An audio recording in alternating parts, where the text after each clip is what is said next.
Our affirmation today is, I guard my mind. A lot of times when I talk to you and give messages, I'll relate to certain circumstances and situations, like how we might feel when we encounter a relative and we're having a challenging time with it, or a coworker, or we find ourselves in a financial situation that's really trying, and how sometimes we revert back to our thinking, which isn't so great. And I'm able to talk about these things because I experienced them all. Even though, I'm up here talking to you, I myself am a New Thought student. And even though I'm at the head of the class, I'm like God's TA. I'm just still a student myself, learning, but helping everybody along the way. And that's why I believe we call ourselves New Thought students, because we know that we're not quite there yet, but we're learning and growing, and we grow and learn more and more every day. And I imagine that I'm not the only one who's been in a situation where perhaps you come along and are interacting with somebody who's a little crabby or difficult to deal with, and sometimes our mind reverts back to some of these negative things, and we think horrible negative things about that person because they're being kind of a horrible negative person. And so it can be a challenge to keep our positive mindset and to know that, there's some light somewhere in this person, and we need to see the light in everyone. So this is why I'm going to talk today about the things that we can do to guard our mind against those negative, invasive thoughts.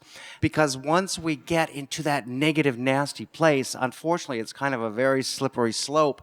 And before long, we're so far away from our New Thought teachings that it can be hard to get back there, and it can be hard to get to that place of solace and comfort where we know that just because the person in front of us is being a challenge doesn't mean that we have to see them necessarily in the dark, but we can see the light in them. And more importantly, that we ourselves are a Christ-like example. And so that's a wonderful thing when we're in these circumstances or situations, to always stop and think. And I hate to be stereotypical with that old saying of, what would Jesus do?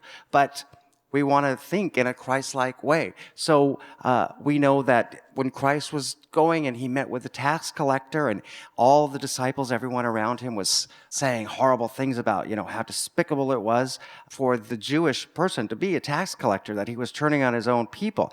And in the midst of all that, Christ walked up to him and introduced himself, and they became friends, and he actually soon became one of his disciples because he overlooked that. He didn't allow himself to get into that place of, well, yeah, that's a bad person, so I'm not going to see the light in him. He saw the light in him. And we know the same with Mary Magdalene. Of course, he looked beyond her circumstance and situation. He saw the light in her. He saw the light in the person within, and he didn't allow himself to get to that place of negativity. Well, this is, a woman who does that for a living, so I can't be associated with that.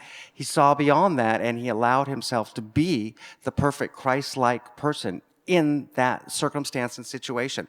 A similar analogy, I've probably told this story before, but a long time ago, somebody told me this tale, and it was really profound at the time, and it had a great impact on my life about, there's two men in an elevator in a hotel, and they stop at a floor, and a woman who's very obviously a call girl gets on the elevator, and one of the people, takes his hat off out of respect, and the elevator goes up a few floors, and the woman gets off, and when the doors close and the elevator continues, the gentleman who didn't remove his hat asked the one who did why he had removed his hat. She was just a call girl. And his reply was, well, I didn't take it off because of who she is. I took it off because of who I am. And so this is a good thing in every circumstance, in every situation, to guard your mind from not seeing the light, from not seeing people in that situation, because the more centered we are, then the more able we are to go forth and be these wonderful, perfect examples of the Christ-like ways, so that we know that God is with us and within us in every circumstance, in every situation. So we should embody that. We need to embody that. We need to grasp onto that. We need to hold on to that, so that when we do get to that situation where we're dealing with a grumpy person, or, we're having a financial challenge, or the diagnosis from the doctor isn't that great, rather than sliding to that place, guard your mind against that negativity. And the way that we do that is just know it and foresee it. So when you start to feel that, just remember, I'm a New Thought student. I am a perfect child of God. I don't need to go there. The circumstance or situation may be there, but I as a person don't need to go there. I am going to guard my mind against any negative or untoward thinking. I am a perfect child of God, and I'm going to go forth and I'm going to encounter every circumstance, every situation, every negative person, every financial challenge, every health challenge. I am going to encounter being the person that I am as a perfect and divine child of God, because I guard my mind against any negativity or any untoward thinking. So when you go through the week, ask yourself, who do I allow to control my thoughts, ideas, and outlook in life? Do you allow the negative person that you run into at work or in the neighborhood or at a family meeting? Do those people control your life? And I know that I've heard many times from friends, colleagues, people who are they get to a dark place and they're very unhappy and moody, and they say, well, I can't help it because she's acting that way, so that just put my mood, and I can't be in a positive mood. And again, this is the exact circumstance and situation where we have to guard our minds. Just because the boss is being particularly difficult or unreasonable that day, or you know what, the neighbor is like not cooperating and won't keep their dog out of your garden, or whatever the circumstance or situation is, that doesn't have to control how you think. So when you go through your week, ask yourself this question: who do I allow to control my thoughts, ideas, and my outlook in life?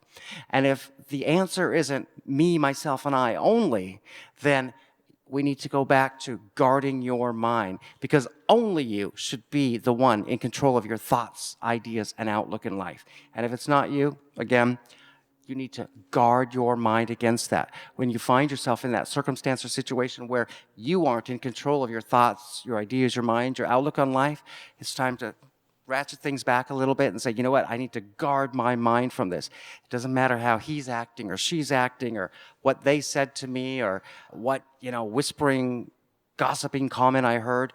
All of that's irrelevant because I guard my mind. And I know that I am a positive thinker. I am a New Thought student. I am a perfect and divine child of God. So none of that affects me because I guard my mind.